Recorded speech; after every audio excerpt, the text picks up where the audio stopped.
नमो नमो गुरुदेव जो साधु स्वरूपी देवाद्यंत गुण काल के जाननिहारो साहेब बंदगी साहेब बंदगी साहेब बंदगी। ये कबीर साहब में 12 पंथ है। ये 12 पंथ के परिचय दे रहे हैं। धर्मदास साहब के पुत्र चूड़ामणि हुए तो वो चूड़ामणि पंथ चला पहले नंबर पर। दूसरे नंबर पर श्रुति गोपाल साहब के पंथ चला। तीसरे नंबर पर निरंजनी पंथ चला। चौथे नंबर पर निद्रा टकसारी पंथ चला। 5वां नंबर पर भगवान साहब के पंथ चला। 6ठा नंबर पर सतनामी पंथ चला। 7वां नंबर पर कमाल पंथ चला। 7वां नंबर पर कबीर पंथ पारखियों के चला। 9 नंबर पर जग्गू साहेब पंथ चला। 10 नंबर पर वंश परंपरा खड़सिया वाला चला। 11 नंबर पर जीवा पंथ प्रगट पसारा चला लहरतारा। 12 नंबर पर गरीब साहब के पंथ झाझर वाला चला हरियाणा के। इस तरह से 12 पंथ चले। संसार में पारखियों के इतिहास बहुत पुराना है। सतगुरु कबीर साहब पारखी थे। उनके 4 शिष्य थे। धर्मदास साहब भगवान साहब, धर्मदास साहब, श्रुति साहब और धर्मदास साहब, श्रुति साहब, भगवान साहब, जग्गू साहब, ये 4 शिष्य थे। भगवान साहब सिवान धनौती के थे। वो पारखियों के गढ़ था।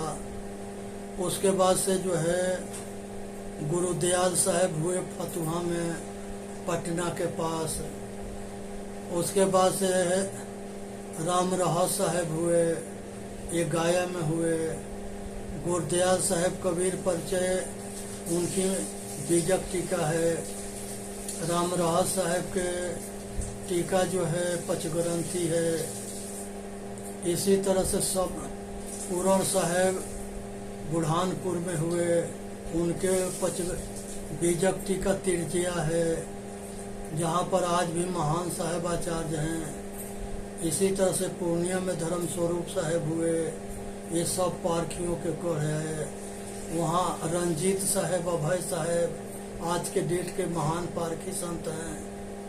इसी तरह से बराबंकी में निष्ठा साहब हुए और प्रेम साहब हुए और विशाल साहब वहाँ के महान संत हुए। उनके जो है मुक्ति द्वार, सत्यनिष्ठा, इस तरह से जो है 4-5 पुस्तकें हैं। और उसके बाद से जो है ये पारखियों के गढ़ रहा। निर्मा साहब हुए, बुढ़ानपुर में काशी साहब हुए।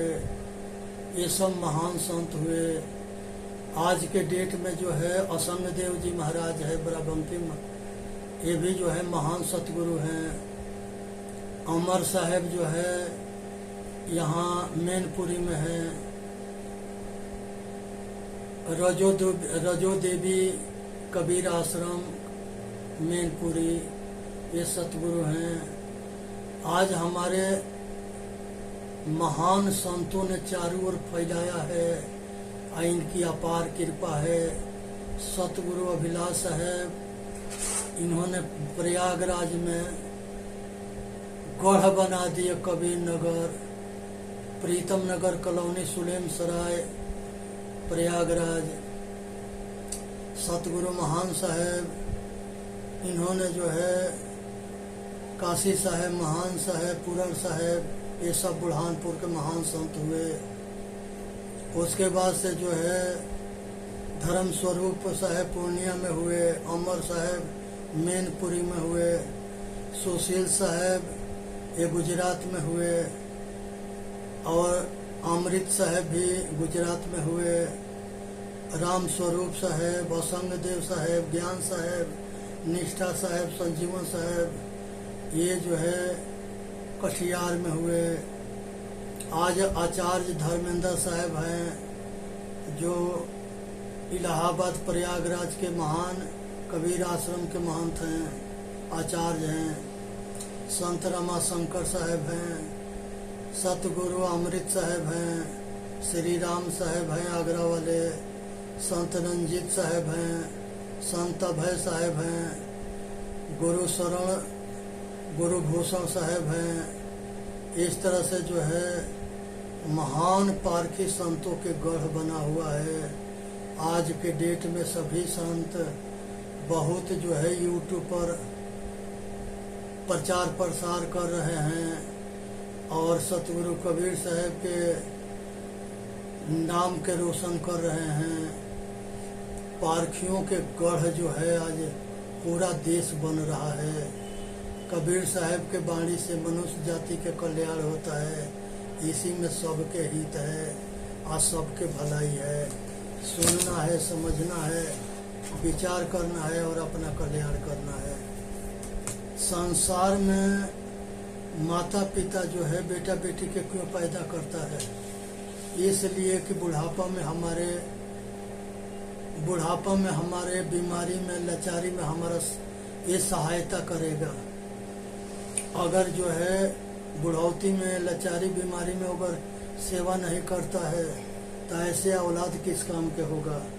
जो आदमी अपने बाप मातारी के सेवा करता है उसके बेटा बेटी उसके करता है, जो नहीं करता है उसके बेटा बेटी नहीं करता है। इसलिए जो बोएंगे वही काटेंगे। आज जरूरत है अच्छी खेती करे, अपना कल्याण करे, इसी में मानव जाति के हित है।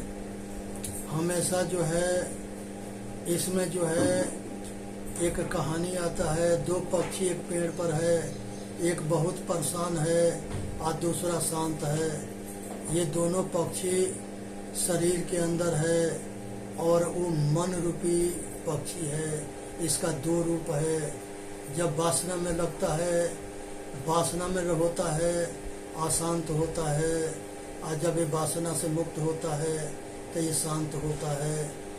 इसी तरह से जो है ये शरीर एक रथ है, मन बागडोर है, इंद्रियां सब, ये शरीर रथ है, इंद्रियां घोड़ा है, मन बागडोर है, बुद्धि सारथी है, चेतन आत्मा सवार है। आज चेतन आत्मा जो सवार है यही परमात्मा है। इसी को अनेक नाम है। यही घर ही में पियवा परिचय नहीं, इसके जान गए तो सबके जान गए। अपने के ना जाने कुछ भी ना जाने। एक आदमी के गुड़ खा रहा था, वहाँ एक दूसरा गया, पूछा कि क्या खा रहे हो? उसने कहा कि गुड़ खा रहे हैं। वो पूछा कि गुड़ कैसा होता है? उसने कहा कि बिना खाए इसके स्वाद के पता न लगेगा।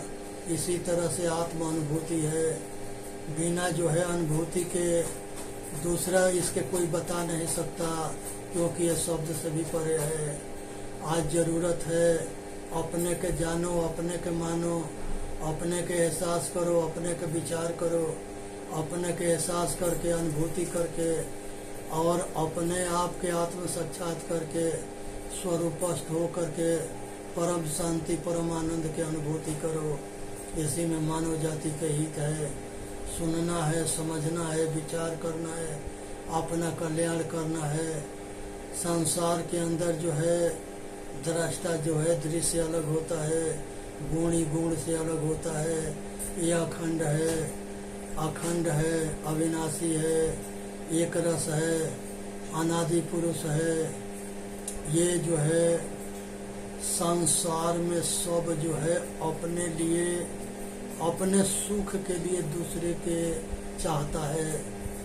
संसार में माता अपने सुख के लिए पुत्र को चाहती है, पति को चाहती है, पति अपने सुख के लिए पत्नी को चाहता है, बेटा अपने सुख के लिए माता पिता को चाहता है, माता पिता अपने सुख के लिए पुत्र पुत्री के चाहता है, बहू अपने सुख के लिए सास ससुर के चाहती है, माता पिता भाई बहन को चाहती है, और सब एक दूसरे से अपने सुख के लिए जुड़े हैं। अगर अपने सुख में अगर अपना सुख दिखाई नहीं देता है तो वो सब एक दूसरे के साथ छोड़ देते हैं। ये जीवन के सार है, इसको समझने की जरूरत है। आज ना समझ के वजह से हम धोखा खाते आए हैं, धोखा खा रहे हैं, आगे धोखा खाते रहेंगे। इसलिए आज जरूरत है कि हम भटकाव से बचे और अपना कल्याण करें। इसी में मानव जाति के हित है। सुनना है, विचार करना है, अपना कल्याण करना है, वीडियो के लाइक करना है, सब्सक्राइब करना है। बोलिए सतगुरुदेव की जय। साहेब बंदगी, साहेब बंदगी, साहेब बंदगी।